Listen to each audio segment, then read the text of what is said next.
Bonjour à tous, je suis Ondine Delaunay, rédactrice en chef de la LJA. Je vous remercie de vous être déplacés aujourd'hui jusqu'à Montparnasse. Pour débuter cet après-midi sur les risques, je vous propose de commencer par l'international, parce que l'augmentation du nombre de réglementations internationales, européennes et nationales a imposé aux entreprises d'apporter des changements structurels de process, de reporting qui ne sont pas anodins du tout. Et dans ce contexte, l'entreprise doit être en mesure d'évaluer l'ensemble du risque contentieux pour mieux s'en prémunir. Quelles sont les nouvelles sources de contentieux? Quelle stratégie préférée pour régler les différences, entacher les relations commerciales avec les partenaires? Quel apport des MARD, modes alternatifs de règlement des différends? Quel impact de la décision ACMEA en matière arbitrale?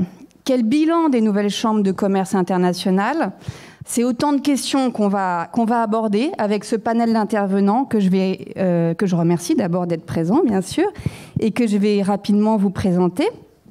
Alors, je commence par Soraya Amrani Meki, qui est professeure agrégée des facultés de droit, enseignante chercheuse à l'université Paris-Ouest Nanterre La Défense.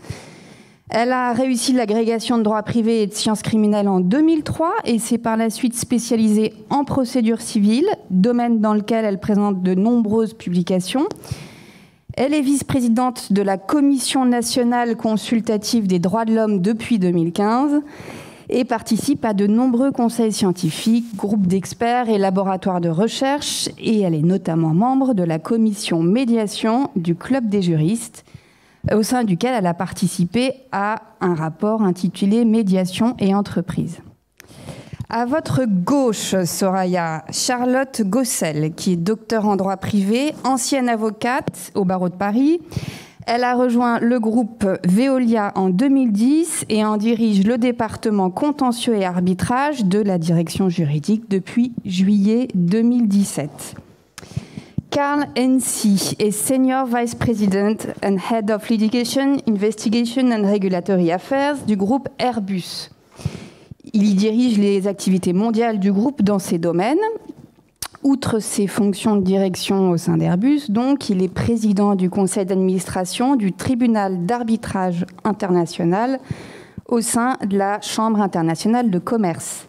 Il siège également au conseil d'administration de nombreuses autres organisations à but non lucratif et siège occasionnellement en tant qu'arbitre ainsi qu'au conseil d'administration d'organismes sans but lucratif. Alexia Esquinasi est associée du cabinet LPA CGR Avocat, spécialisée en contentieux des affaires et contentieux industriels. Elle conseille des grands groupes français et internationaux dans de nombreux secteurs d'activité, aussi bien devant les juridictions civiles que commerciales. Elle intervient plus particulièrement en matière de risques industriels et contentieux des affaires. Elle est membre de l'IBA, de l'URJAF, l'Union des jeunes assurances et réassureurs français, et fait partie du board du Young Lawyer Committee. Enfin, à sa gauche et à ma droite, Xavier Cléda, également associé du cabinet LPA CGR Avocat, spécialisé en contentieux commercial des affaires et financiers. Il assiste des entreprises françaises ou étrangères dans leurs précontentieux ou contentieux, notamment dans le domaine contractuel et commercial ou dans le cadre de litiges portant sur la gouvernance des sociétés. Il intervient également dans des dossiers portant sur des pratiques de concurrence déloyale ou de pratiques restrictives de concurrence. Et dans le domaine financier, il conseille des banques ou intermédiaires financiers dans des dossiers mettant en jeu leur responsabilité pour défaut dans leurs obligations de conseil ou d'information. Alors voilà, les présentations sont faites. Pour débuter cette plénière, je vous propose de vous donner la parole, Alexia, pour définir finalement cette notion de risque contentieux qui va guider nos débats et toute cette table ronde. Merci Ondine. Le risque contentieux, moi j'aime le définir, mais je le soumets à votre appréciation, à la notion de l'incertitude prévisible. C'est-à-dire la probabilité de la survenance d'une cause contentieuse, mais surtout l'évaluation de ses conséquences qui sont nécessairement soumises à la notion d'aléa judiciaire. Alors, la notion de risque contentieux, c'est quelque chose qui s'apprécie à l'aune de la partie sur qui pèse le risque, On ne raisonne pas de la même manière en demande ou en défense. L'aléa de la preuve suffisante, finalement, et le risque contentieux qui pèse sur la partie en demande. Et l'aléa de la condamnation, c'est la notion de risque contentieux qui pèse sur la partie en défense. Ce risque contentieux et sa définition se mesurent aussi à l'aune de sa maîtrise. En d'autres termes, de la façon dont ce risque contentieux sera traité et de l'outil qui va servir à le traiter. Et cet outil-là est nécessairement différent selon que le risque est seulement éventuel, c'est-à-dire qu'on sait qu'il existe mais il n'est pas avéré, ou lorsque ce risque est pour le coup avéré par le biais d'un acte introductif d'instance. Dans ces deux cas, que le risque soit avéré ou que le risque soit éventuel, la recherche de sa maîtrise suppose la recherche de la maîtrise de l'aléa judiciaire et surtout de ses incertitudes. Merci. Alors en entreprise, on a 2 représentants de l'entreprise. Comment est-ce que vous évaluez ce risque contentieux, notamment dans des groupes internationaux comme les vôtres? Charlotte? Alors nous, dans le groupe Veolia, en fait, moi je dirige le département contentieux et arbitrage au niveau de la holding. On s'appuie à la fois, nous sommes divisés par zone géographique et elle-même divisée par pays. Nous nous appuyons en fait sur les directions juridiques des pays et des zones pour nous aider à évaluer en fait le risque juridique qui existe dans leur zone précisément. Tous les contentieux n'ont pas vocation à nous remonter en tant que holding, puisque ça serait absolument pas gérable, et ça n'aurait pas de sens, puisqu'on n'est pas spécialisé, nous, on est une petite équipe, donc on n'est pas spécialisé dans tous les droits des pays. En revanche, donc, on a un système de reporting juridique trimestriel, selon des critères à peu près objectifs, on va dire, plusieurs critères, et on a environ 300 litiges, que ce soit arbitrage ou contentieux, qui nous remontent chaque trimestre et qu'on revoit avec les directeurs juridiques. Et ensuite, donc, on va essayer d'évaluer le risque et voir si oui ou non nous allons nous impliquer, nous, équipe de la holding, dans ce type de contentieux pour justement donner un appui à la direction juridique locale, voire créer une équipe commune pour gérer ce type de risque et de contentieux. Karl, comment ça se passe chez Airbus? Tout d'abord, bonjour à tous et merci beaucoup pour m'inviter à venir avec vous. En fait, nous avons un système un peu similaire, mais tout d'abord, je vais insister sur un point qui me semble très important. Ce n'est pas le consensus qui est un risque. Le consensus, c'est un moyen de s'adresser à un risque, même de limiter, de comprendre, de mesurer et en fait de transiger en fait un risque. Et le choix, en fait, soit en fait comment s'adresser au consensus, quelle est l'équipe le mieux placée pour le faire, quelles sont les spécialités qui sont les mieux placées pour s'adresser aussi, et toujours en fonction du risque, de compréhension du risque et de limitation du risque. Et c'est pourquoi on a s'organisé en fait dans une organisation un peu matrix. Nous suivons en fait à peu près le principe que vous avez décrit, Charlotte. En fait, on l'appelle le principe de subsidiarité. En fait, on a pris cette notion de droit européen, mais en fait, dans le même sens, on va descendre le risque et la gestion du risque à celui qui est mieux placé pour le faire, mais qui a aussi la compétence de le faire. Il y a bien sûr en fait un système de reporting, mais en soi, l'équipe est formée en fait dans 3 groupes. Un groupe qui est spécialisé dans les litiges, dans des consensus qui concernent les affaires commerciales, les gens qui sont plutôt les spécialistes pour le pénal et pour le risque produit, et les gens qui sont spécialisés dans le domaine regulatory, c'est-à-dire en fait les dossiers administratifs. Mais bien sûr, nous avons aussi les spécialistes pour les produits, pour les divisions, en fait, pour les satellites, pour les hélicos, pour les problèmes qui sont plutôt liés à ça. Xavier, comment on gère ce risque contentieux en entreprise? Alors, ça va être le point de vue d'un avocat qui va bien sûr vous répondre sur la façon de le gérer en entreprise. Je crois qu'il y a un point important qui vient d'être notamment souligné par Karl, qui est l'importance de l'évaluation. et de la veille qui est effectuée par les juristes d'entreprise, et c'est là qu'ils jouent un rôle primordial parce que c'est eux qui connaissent l'activité de l'entreprise, son environnement économique, et qui sont capables d'évaluer l'apparition, de mesurer l'apparition de certains risques, et tout le mécanisme de reporting et de mesure de l'importance de l'apparition des risques est essentiel, tout d'abord pour le gérer.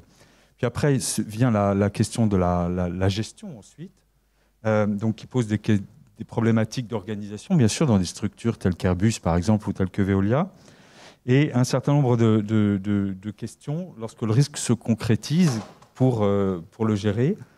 Donc, quelles sont les alertes internes que l'on va mettre en place pour pouvoir mesurer, pour pouvoir suivre l'apparition du risque et son développement.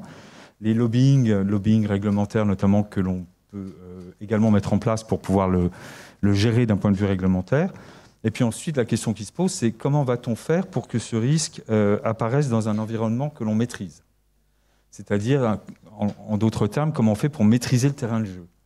Et c'est là où il y a plusieurs réflexions à engager. La première, c'est qu'il ne faut pas négliger les procédures d'escalade interne, c'est-à-dire soit dans les contrats, soit par des procédures internes qui permettent de déminer le risque.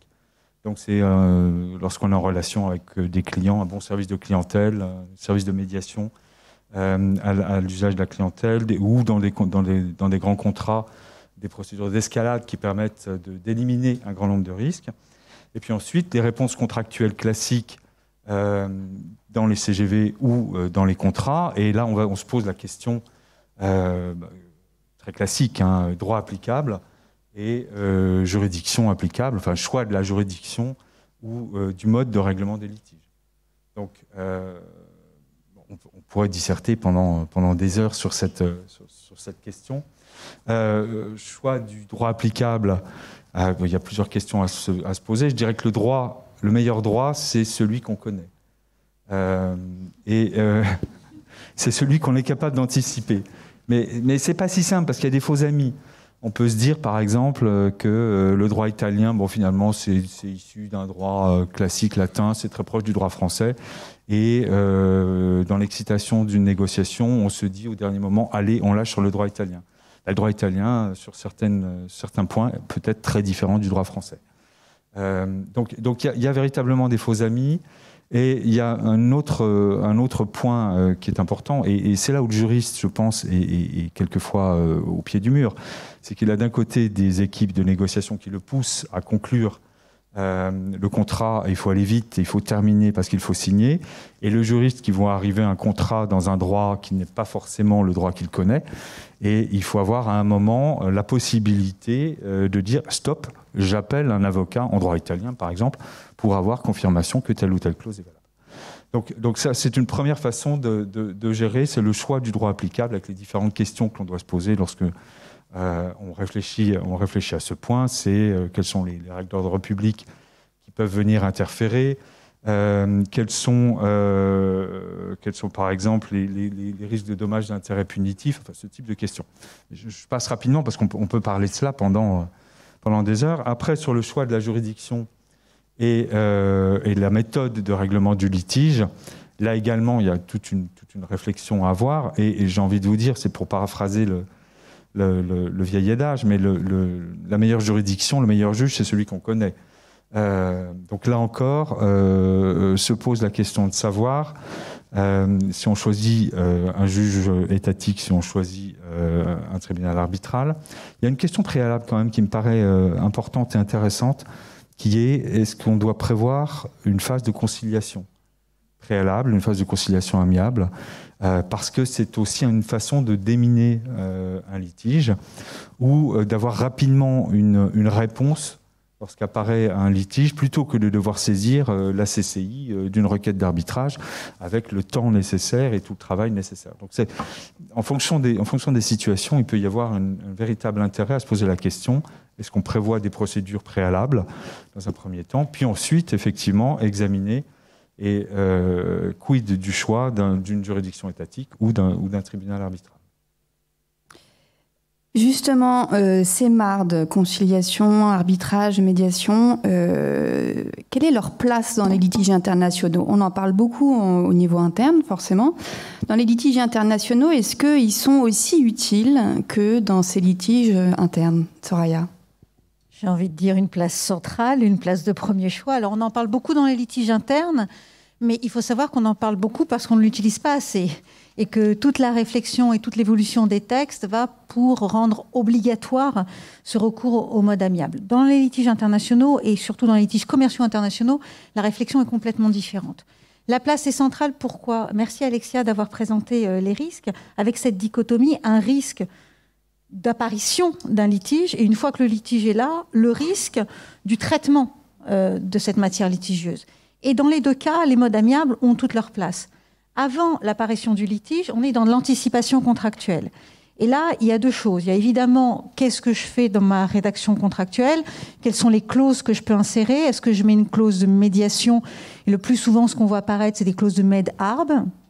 C'est-à-dire, en cas d'apparition d'un litige, je vais en médiation. Si la médiation ne fonctionne pas, je vais en arbitrage.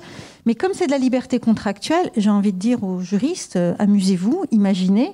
Sur les clauses de med-arb, on voit que parfois, on mène une médiation puis un arbitrage. Parfois, simultanément, médiation dans une salle, arbitrage dans l'autre. Parfois, cumulé sur la tête d'une même personne, ce qui, à mon avis, est complètement sacrilège. Mais en fait, on peut imaginer les choses. Le champ des possibles est énorme.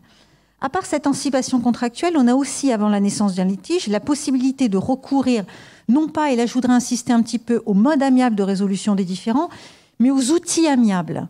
C'est-à-dire que je voudrais quand même insister sur le fait que dans le monde de l'entreprise, on a parfois, et ça a été les résultats du groupe de travail sur médiation et entreprise du Club des juristes, on a parfois une confusion entre ce qu'est une négociation contractuelle et ce qu'est le fait d'utiliser des outils amiables. Ça n'est pas la même chose. Dans une négociation, on est dans une négociation de position. Je veux, tu veux. Et où est-ce qu'on va arriver à un terrain d'entente? Les outils amiables permettent de renverser un petit peu la table et de se dire, voilà, essayons par l'utilisation de certains outils de trouver ensemble une solution qui soit satisfactoire pour tout le monde et pas forcément en droit. Ça, c'est assez intéressant et je voudrais juste prendre un exemple au moment de la période de la Covid-19, que tout le monde a évidemment bien en tête, raison pour laquelle il fait un peu chaud et que nous avons malgré tout le masque. Au moment de l'apparition de la Covid-19, il y a eu tout un tas de risques contentieux, de problèmes d'assurance, etc. Eh bien, qu'est-ce qui s'est passé? Paris Place du Droit et les autres ont créé la plateforme Tierce Conciliation. Et l'idée, c'était bien, non pas de proposer des modes amiables, puisque l'idée, c'était de permettre aux entreprises de trouver une solution pour anticiper la naissance d'un litige. Autrement dit, alors, mais surtout pour des plus petites entreprises, les aider à renégocier, avoir des avenants et anticiper pour éviter que le risque contentieux n'apparaisse. Et une fois que le litige est né, ben là, évidemment, il s'agit de trouver, avec l'aide des avocats, le mode de règlement le plus adapté. J'ai envie de vous dire que les modes amiables, c'est l'arbitrage, mais en mieux. C'est-à-dire que l'arbitrage, on a de la confidentialité, comme en matière d'arbitrage, on a la rapidité, comme en matière d'arbitrage, on a la qualité, etc. Mais on a mieux, parce qu'on a la possibilité, jusqu'au bout, de rester maître de la solution. C'est-à-dire qu'on construit ensemble une solution, et jusqu'au bout, on a la possibilité de dire non. Et dans les contentieux internationaux, ce qui est intéressant, c'est que, évidemment, on met le droit international de côté, on met la question du juge compétent de côté, on met la question même du droit de côté. On n'a pas un arbitre qui va statuer en droit, ni même en amiable composition en équité. On a des parties qui cherchent ensemble la bonne solution, qui n'est pas que juridique, qui intègre des aspects économiques, prospectifs et autres, de manière totalement confidentielle pour trouver une solution adaptée et une solution globale, puisque contrairement à la saisine d'une juridiction fût-elle arbitrale, on a ici la possibilité de mêler des éléments qui sont complètement différents et qui n'auraient pas forcément donné lieu à du contentieux. Donc vous l'aurez compris, pour moi, c'est une place centrale, essentielle.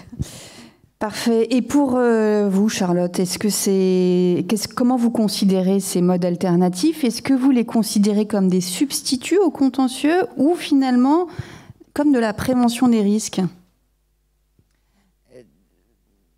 Alors un peu des deux, je dirais.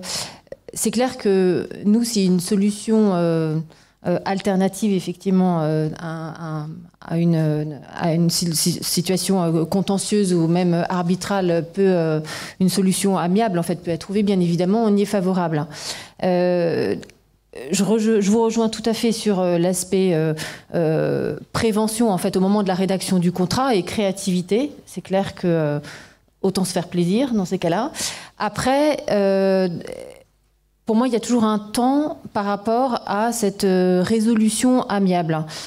Le contrat aura beau prévoir une phase de résolution amiable, de médiation, si les parties ne sont pas prêtes, ça ne fonctionnera pas. Donc, et à l'inverse, quand bien même le contrat ne permettrait pas cette phase de règlement amiable, si les parties sont prêtes, avant d'engager un arbitrage ou d'aller devant les juridictions, la porte de la négociation s'ouvrira. Nous, on a eu des cas, donc je me souviens notamment d'un dossier d'arbitrage. On avait effectivement une clause avec une médiation, donc la médiation s'est tenue, n'a pas prospéré. Le tribunal arbitral a été constitué, et une fois que le tribunal a été constitué, effectivement, là, c'est ouverte. Pourquoi plus à ce moment-là qu'avant, je ne sais pas, mais en tout cas, la phase de discussion possible s'est ouverte. De la même manière, autre dossier, là, c'était devant les juridictions françaises. C'était en garantie de passif, on a été jusqu'au bout du bout, on attendait le délibéré, et là, finalement, on a négocié. Il faut finalement que le contentieux ou le litige, le différend, soit très larvé avant de pouvoir transiger. Alexia. En fait, il n'y a pas vraiment de règles. Je voudrais juste dire qu'il y a de la médiation maintenant devant la Cour de cassation. On attend un décret qui va le consacrer. Ça veut dire qu'il n'y a pas une règle d'or. Il y a une palette d'offres amiables. Et selon la matière litigieuse, selon les parties, on sent si elles sont mûres ou pas. Et c'est vrai, c'est tout à fait vrai. On a énormément de modes amiables où on a a priori un échec parce qu'il n'y a pas un accord. Il y a une phase de digestion. C'est exactement ça. Une phase ça ressort. Oui. Et en fait, cette phase de digestion, elle est à la fois entre les parties, mais aussi même au niveau interne, parce que nous, juristes, effectivement, il y a des dossiers où clairement, ce sont des dossiers qui ne devraient pas aller en fait en contentieux, et nous, on sent que ce serait mieux effectivement un mode de règlement amiable, mais en interne. Voilà, l'état d'esprit n'est pas ouvert à ce type de propositions. Et ensuite, justement, il y a cette phase effectivement de maturité qui arrive, et au bout d'un moment, finalement, ça fait son chemin. Alexia. Exactement. Moi, je suis complètement d'accord avec ce qui vient d'être dit. Il y a un temps pour tout. Et il faut bien souvent que les divergences soient cristallisées, que ce contentieux soit larvé, pour qu'une fois le risque avéré, on puisse le traiter par un mode amiable. C'est avant tout, du coup, la chose des parties, que ce soit une médiation très en amont ou même une conciliation qui serait proposée par le juge. Il faut que les parties soient suffisamment mûres pour trouver cette solution amiable. C'est d'ailleurs pour moi le seul bémol finalement de ce système qui ne présente, de mon point de vue, et pourtant je suis un avocat contentieux, qui ne présente que des avantages. C'est un outil de gestion du risque pour moi, un véritable outil qui permet de piloter ce risque, qui permet de racheter son risque contentieux parfois, et donc de maîtriser et de circonscrire à peau de chagrin cette notion d'aléa judiciaire et ses incertitudes. Un avantage lié au coût, le plus souvent directement lié au fait que ce sont des procédures qui ont le mérite de la célérité bien souvent, et avantages et non des moindres qui permettent de solutionner et de trouver un accord entre des partenaires commerciaux, et donc de privilégier des relations commerciales qui sont souvent très entamées, très écornées par l'existence d'un contentieux. Peut-être juste, Ondine, si vous permettez, je voudrais juste insister sur le fait que même si on peut trouver que c'est absolument extraordinaire, enfin moi, vous avez compris, j'en suis convaincue, il faut quand même faire attention au fait que se développent maintenant de plus en plus de véritables stratégies de l'amiable. Et donc, ça n'est pas parce qu'on est favorable au mode amiable qu'il faut oublier qu'il y a quand même un contentieux potentiel. Et notamment, il y a un contentieux assez abondant sur les délais de prescription. Et quand on est devant la juridiction, surtout les délais de procédure. C'est-à-dire que un avocat un peu habile et qui a un petit peu d'avance sur les modes amiables peut tout à fait proposer à Charlotte que ce serait vraiment une bonne idée que nous fassions une médiation, mais je vais attendre que le délai de prescription soit acquis, je vais fixer les rencontres avec le médiateur juste après. Et là, la prescription est acquise, et c'est vrai pour plein de choses. Donc il faut garder en tête que l'accompagnement d'un avocat est intéressant dans la phase amiable parce qu'il y a des problèmes de prescription, et notamment quand on a la palette amiable.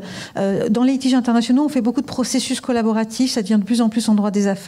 Le processus collaboratif, par exemple, n'a pas d'effet sur les délais de prescription, au contraire de la médiation. Donc, il y a quand même des choses, il ne faut pas se dire « c'est génial, on va négocier et tout va se régler dans le meilleur des mondes possible ». On reste vigilant. Alors, Karl, chez Airbus, vous, c'est carrément presque une obligation de passer, tenter la transaction, enfin la médiation ou l'arbitrage avant le contentieux, hein. Franchement, je suis tout à fait d'accord avec tout ce que mes collègues ont déjà dit. En fait, l'obligation de parler, de faire une médiation, de négocier, se rime absolument pas avec la volonté de le faire. Et en fait, je résiste tout à fait en fait les clauses qui imposent en fait une phase de négociation ou de médiation amiable pour cette raison-là. Et en fait, c'est plutôt une invitation aux parties de réagir dans un sens tactique. Et je crois que vous avez complètement raison qu'en fait c'est un instinct que j'ai déjà vu plein de fois. En fait, et c'est juste un des problèmes qui peuvent être créés dans une telle phase. Mais ce que vous avez dit, c'est exactement ça. En fait, où la volonté est là, sur les deux côtés, on va trouver un chemin à le faire, comme vous avez dit, Charlotte. Et comme ça, je résiste aussi un petit peu l'idée d'être trop créatif. Parce que l'agilité il fallait garder une agilité au moment que le consensus, le différend est arrivé. Et en fait, je crois qu'en fait, si on va être trop créatif dans des clauses, on va prévoir les choses qui n'arrivent pas, on ne va pas prévoir les choses qui arrivent. Et c'est pour moi, en fait, il faut une volonté, une créativité au moment que le différend est arrivé. On va aborder maintenant l'arbitrage, qui a été longtemps la voie royale pour gérer les conflits internationaux. Mais il y a quand même deux événements récents qui sont venus porter un frein au recours à cette voie de règlement. D'abord, le Brexit. Je rappelle que le Haut Comité de la place judiciaire de Paris a publié en 2020 un rapport sur l'arbitrage en matière bancaire et financière qui laissait craindre quelques difficultés post-Brexit en raison de l'important volume de contrats en ces matières qui comporte une clause attributive de compétence au bénéfice des juridictions britanniques. Et puis, s'est ajouté le 6 mars 2018 l'arrêt Achmea de la Grande Chambre de la CJUE, dans laquelle il a été jugé que le recours à l'arbitrage fondé sur les traités bilatéraux de protection des investissements est incompatible avec les droits de l'UE, dès lors que le traité est conclu entre des pays membres de l'UE. Alors, je vais d'abord me tourner vers Xavier. On va parler de l'impact du Brexit et notamment sur l'exéquatur. Alors, l'impact du Brexit sur l'exéquatur, je pense qu'il faut distinguer les sentences arbitrales d'une part et les décisions des juridictions étatiques d'autre part. S'agissant des sentences arbitrales, je n'ai pas, moi, le sentiment que le Brexit va changer grand-chose parce que leur exéquatur reste régie par les dispositions de la Convention de New York de 1958. Donc, et celle-ci, elle est toujours en vigueur. Et pour l'instant, le Brexit ne me semble pas avoir changé beaucoup de choses. La question se pose en revanche pour l'exéquatur, l'exécution au Royaume-Uni de décisions rendues dans les États européens et inversement, l'exécution dans les États européens des décisions rendues au Royaume-Uni. Puisque là, les règles qui s'appliquaient jusqu'alors et qui étaient issues du règlement Bruxelles 1 bis ne peuvent plus s'appliquer. Donc on se retrouve dans une situation de droit commun dans lesquelles, alors on a cherché quelles pouvaient être les conventions internationales qui pourraient s'appliquer. On a tout d'abord envisagé la Convention de Lugano et le Royaume-Uni a demandé son rattachement à la Convention de Lugano qui permet une reconnaissance d'une grande partie de décisions rendues par les États dans les États signataires de la Convention et les États signataires de la Convention de Lugano ont rejeté cette demande d'adhésion du Royaume-Uni. Donc plus de possibilité de passer par la Convention de Lugano. On a envisagé la Convention de La Haye de 2005, qui est sur les accords d'élection de Fort, qui permet une reconnaissance de certaines décisions, mais dans un champ d'application qui est très limité, puisqu'il s'agit de décisions rendues en application d'une clause attributive de juridiction avec un fort particulier dans des domaines particuliers. Il faut que la clause ne soit pas asymétrique, qu'elle ne vise qu'une seule juridiction. Donc le champ d'application est extrêmement restreint. Et donc on en est à s'interroger s'il ne faut pas aller exhumer une vieille convention internationale franco-britannique de 1934 qui prévoyait la reconnaissance mutuelle par la France et la Grande-Bretagne, enfin le Royaume-Uni, des décisions rendues dans chacun de ces États. Avec une difficulté qui est que cette convention internationale de 1934, normalement, avait disparu à la suite de l'adhésion de la Grande-Bretagne à la Convention de Bruxelles de 1968. Donc là, il y a un pan d'incertitude qui fait qu'on peut penser qu'un grand nombre de décisions anglaises, par exemple, ou de décisions européennes, lorsqu'il faudra les faire exéquaturer, on va devoir passer par la procédure habituelle d'exéquature. Donc en France, par exemple, ça veut dire une assignation traité dans un délai qui va être probablement supérieur à 1 an, et ensuite la possibilité d'un appel, qui est un appel plein devant la cour d'appel, et pas juste un appel de type recours en annulation d'une sentence arbitrage. Donc il y a, à mon sens, une vraie difficulté, effectivement, concernant l'exécution des décisions de justice rendues dans les rapports franco-britanniques. Oui. Pour les représentants des entreprises, quel a été l'impact de ces deux événements sur votre appréhension de l'arbitrage? Karl, d'abord. Bon, pour moi, l'histoire de l'arbitrage est en fait un progrès continu, interrompu par les erreurs, par les événements comme ça. Et j'ai bien vu, en fait, une interruption suite au Brexit. Et c'était une interruption temporaire, c'était une interruption de confiance peut-être, mais c'était vrai. C'était exactement la même chose après l'affaire Tapie en France. On a perdu un petit peu la confiance dans ce moyen de régler les différends. Mais c'était temporaire, on allait dépasser. Même chose aux États-Unis, après la crise devant le Sénat américain contre en fait l'utilisation d'arbitrage dans les Investor State Treaties. Mais c'est temporaire. Il fallait suivre en fait plutôt les grands axes pour comprendre la situation.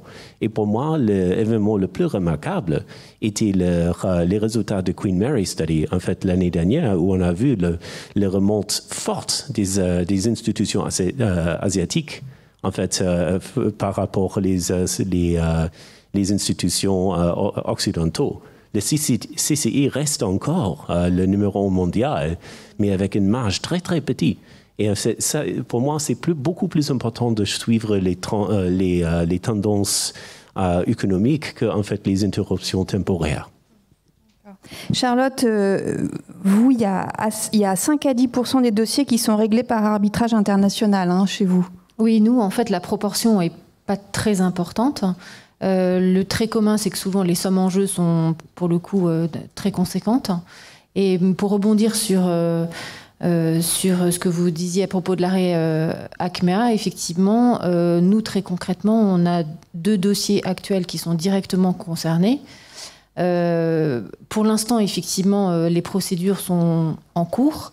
Et à ma connaissance, il n'y a aucun tribunal arbitral en fait, saisi d'un sujet de protection des investissements qui s'est aujourd'hui déclaré incompétent sur la base de l'arrêt Achmea. Après, nous, effectivement, en interne, forcément, c'est un risque qu'on intègre maintenant, puisqu'effectivement, au moment de... alors, c'est pas, comment dire, ça ne va pas être déterminant du choix d'un investissement, donc c'est intra-européen, mais c'est sûr que c'est un point qu'on va mettre en exergue au moment de la décision d'investir dans tel pays européen, puisqu'on sait que, en tout cas, alors peut-être pas la saisine d'un tribunal arbitral, puisque visiblement pour l'instant les tribunaux arbitraux continuent de se déclarer compétents, mais au niveau de l'exécution des sentences, c'est sûr qu'on aura plus de protection. Et c'est vrai que les alternatives qui se présentent à nous sont assez peu satisfaisantes, puisque nous, on était plutôt favorables à l'élaboration en fait, du même mode, mais au niveau, un type arbitrage, mais au niveau européen. Et visiblement, c'est pas ce qui se dessine, puisque la Commission européenne a plutôt dit il faut que vous alliez devant les tribunaux locaux pour faire valoir vos demandes. Ce qui, effectivement, dans certains pays où nous sommes contre des autorités publiques, voire l'État, peut susciter quelques difficultés. Il faudrait créer un tribunal européen ou quelles seraient vos solutions? Alors, nous, on est plutôt favorable, effectivement, à la création d'une institution basée, en fait, sur le modèle des tribunaux arbitraux qui existent actuellement, pour bénéficier aussi de toute l'expérience du monde de l'arbitrage d'investissement et qui serait au niveau européen, ce qui serait, du coup, en fait, neutre par rapport aux autres tribunaux locaux. Karl, vous en pensez quoi? J'aimerais bien croire, mais en fait, j'ai plus confiance que ça va être accepté par les États membres qui sont des gagnants des décisions. Mais en fait, on est très peu des arbitrages de ce domaine, mais en fait, les nôtres étaient en fait étaient bien en fait featurés dans le Gard, comme en fait l'exemple idéal, notre arbitrage contre la Pologne. Et j'imagine absolument pas que la Pologne et certains autres États vont accepter de former un tribunal plus neutre. Ils ont gagné avec les décisions MAC, mais c'est malheureux, mais c'est le cas. On a parlé de solutions alternatives. Est-ce que la nouvelle chambre de commerce internationale de la Cour d'appel de Paris pourrait constituer une voie de report pour ce type de litige? Charlotte? Pour moi, il faut, pour justement qu'il y ait une confiance qui s'établisse entre les parties, une institution neutre. Et je crains que, compte tenu du fait que ce soit à Paris, ce soit assimilé au système français. Et donc, je ne suis pas sûre qu'un État européen accepte, du coup, de choisir cette juridiction.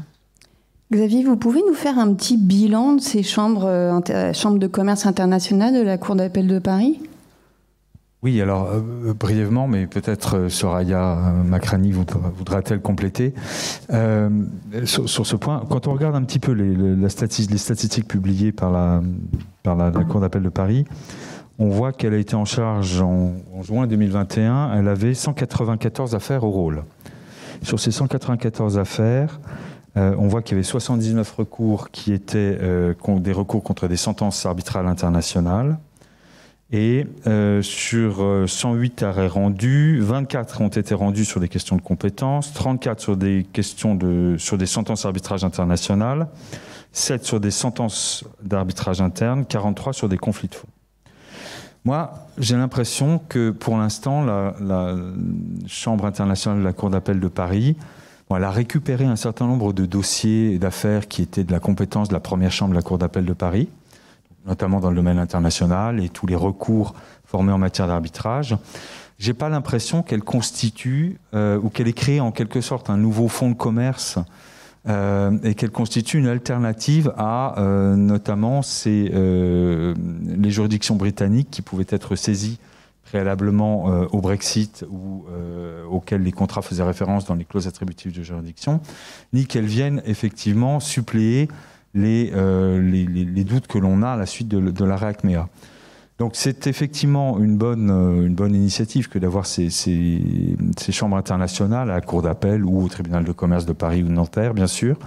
Mais j'ai l'impression que ça va mettre un petit peu de temps pour qu'elle puisse véritablement, dans le paysage, apparaître comme une alternative qui vient remédier notamment à ces problématiques nées de l'arrêt Achmea. Et je voudrais ajouter juste deux choses pour que cette Chambre internationale puisse véritablement trouver sa place. Il y a deux points qui me paraissent essentiels. Le premier, c'est les moyens qui lui seront donnés, parce que c'est bien de parler anglais, mais bon, c'est quand même un prérequis de nos jours dans le domaine du commerce international. Et qu'une juridiction parle anglais, ma foi, c'est pas non plus quelque chose d'extraordinaire. Donc, il faut aller plus loin. Et ce qui compte, ce sont les moyens qu'auront les magistrats et ces chambres pour avoir des magistrats formés au commerce international, qui connaissent ces problématiques, et puis qui iront également un petit peu porter la bonne parole et montrer ce qu'ils savent faire et porter en quelque sorte l'image de la Chambre internationale dans les colloques à l'étranger, se faire connaître. C'est un point intéressant.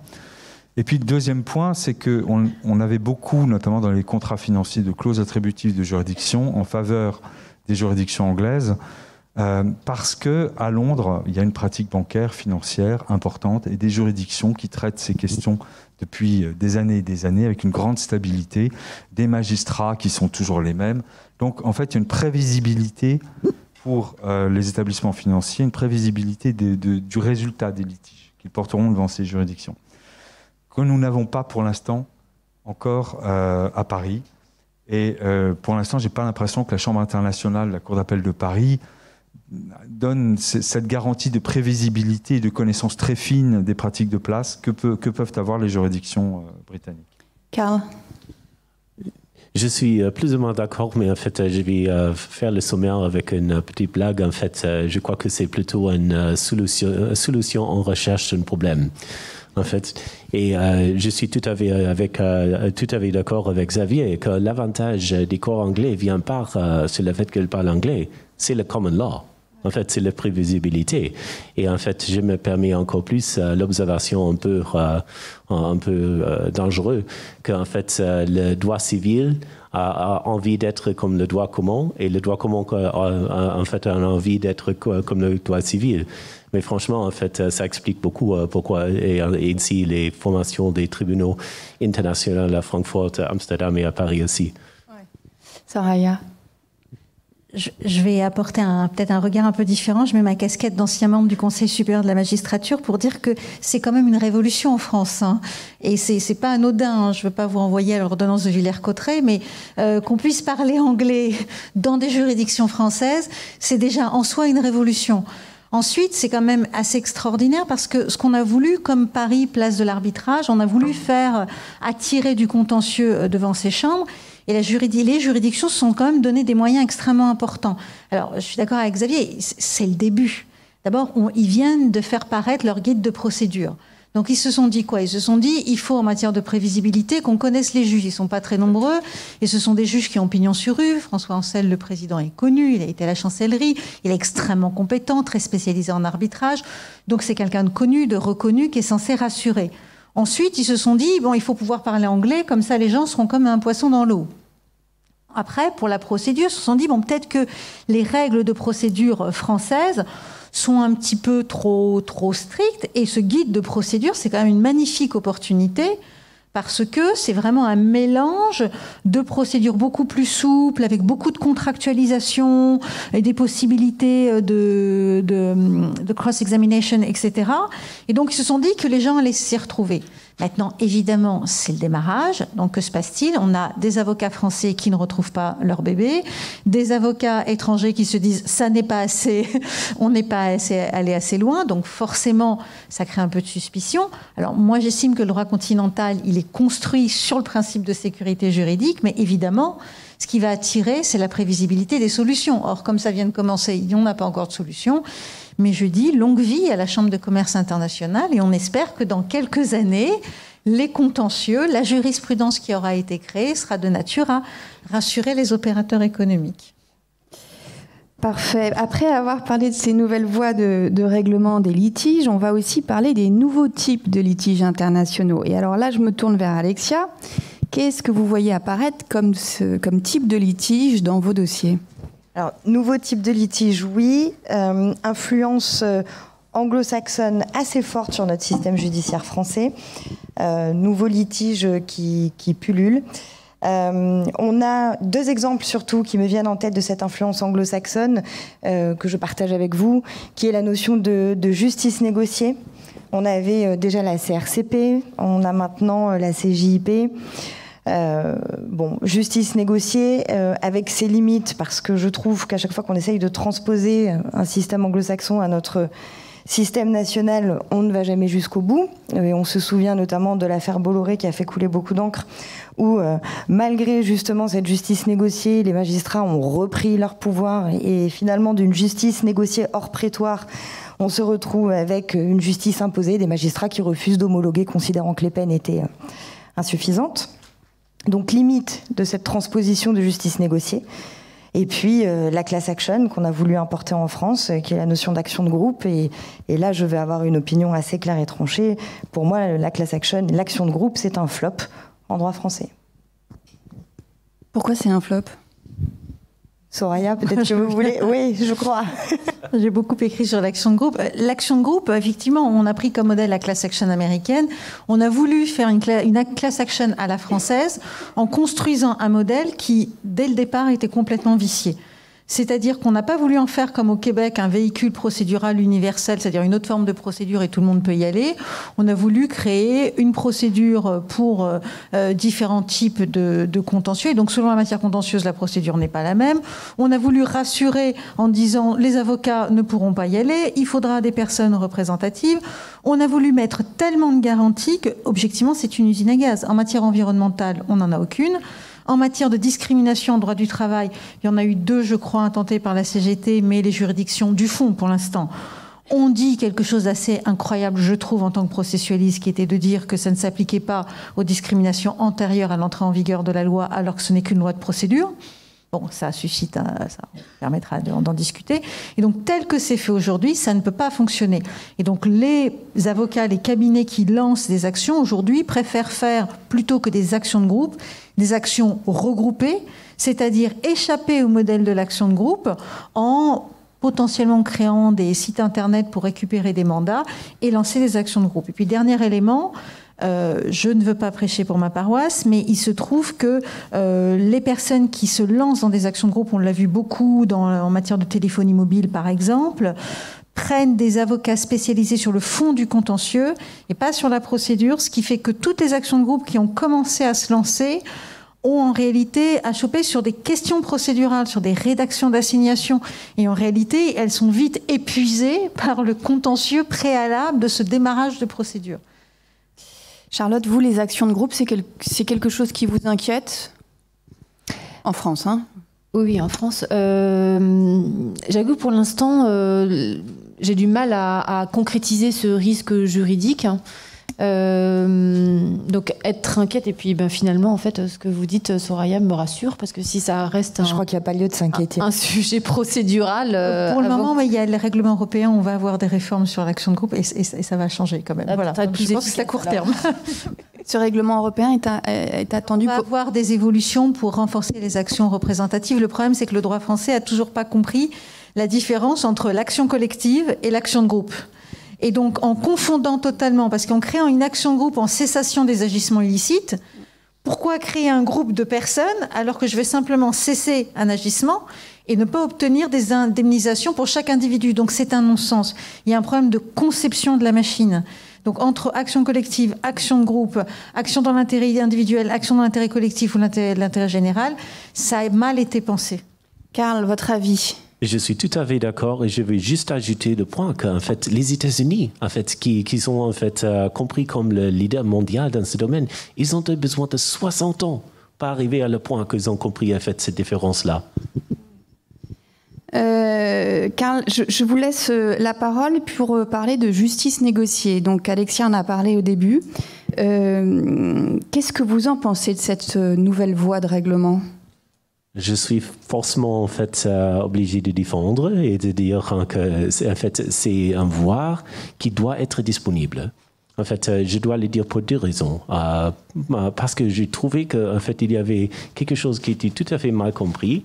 En France, je dis ça en fait sur le point de vue d'un étranger qui est en France depuis un certain temps, qui était le choix des entreprises de chercher de justice négociée ailleurs de la France était motivé par une peur.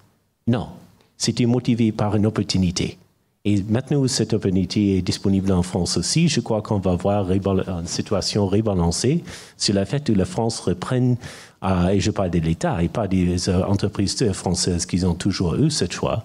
Mais maintenant, l'État français a la possibilité de rebalancer les choses avec leur propre économie. La deuxième raison pourquoi je l'ai dit, et j'étais frustré dans les affaires pénales qui ne sont pas du tout concernées la corruption, en fait, la fraude, mais qui ont concerné bien beaucoup des autres choses, qui était le seul choix que j'ai eu était soit de défendre avec toute ma force, soit de faire un CRPC. c'était inadéquat et je trouve que en fait, le Serpent 2 et maintenant le Serpent 3 donnent en fait des voies qui sont attractives d'une certaine façon, mais chacune des entreprises de prendre ses décisions. Il y a eu beaucoup d'écrits sur le PNF notamment. Est-ce que c'est une copie du DOJ américain? Pas du tout. En fait, ça c'était quelque chose qui est facile à mal comprendre. Mais en fait, ils sont contraintés à son sens, mais ils ont des opportunités sur les procédures françaises que les DOJ n'ont pas. Et pour moi, en fait, le PNF, ils ont bien mérité le fait qu'ils aient été choisis par le Global Investigation Review comme Authority of the Year l'année dernière, parce qu'ils sont innovatifs, ils sont adaptifs et très agiles. Est-ce que vous voyez apparaître d'autres types de contentieux, vous? ESG, en fait, celui qui prend ça juste comme tendance, en fait, juste par quelque chose qu'il fallait en fait mentionner dans l'annual report, se trompe. C'est quelque chose qui est très réel. Ça va nous arriver et on doit se préparer. L'ESG, Xavier, c'est des dossiers des contentieux autour de l'ESG que vous commencez à voir apparaître? Oui, tout à fait. Avec une vraie inquiétude, effectivement, de savoir si un dirigeant peut être mis en cause parce qu'il a quelque part un sous-traitant ou une sous-filiale qui, dans un autre pays, ne respecte pas, par exemple, la réglementation du travail ou qui est confronté à des problématiques de respect des droits humains. Donc. Et globalement, ces nouveaux types de contentieux, est-ce qu'on doit les aborder différemment? Est-ce que vous avez des recommandations à faire aux entreprises? Non, je pense qu'il faut essayer de les... On revient un peu au début de notre propos, il faut essayer de les évaluer et puis de se préparer. Donc ça veut dire, avoir des procédures ou des process qu'on a déjà essayé d'anticiper pour pouvoir savoir si un jour la problématique arrive, comment on va la gérer. Donc on ne soit pas dans le vague et qu'on puisse tout de suite commencer à réagir. Ça suppose également d'avoir réfléchi à avec qui on va travailler. Ça paraît bête, mais lorsqu'on a une problématique dans un autre pays, avec un dirigeant d'une filiale qui se retrouve mis en cause, par exemple, il faut réfléchir très vite à avec qui on va travailler, comment on va gérer la crise, quelle agence de communication on va aller chercher, quels sont les éventuels experts auxquels on va faire appel, ou bureau d'études.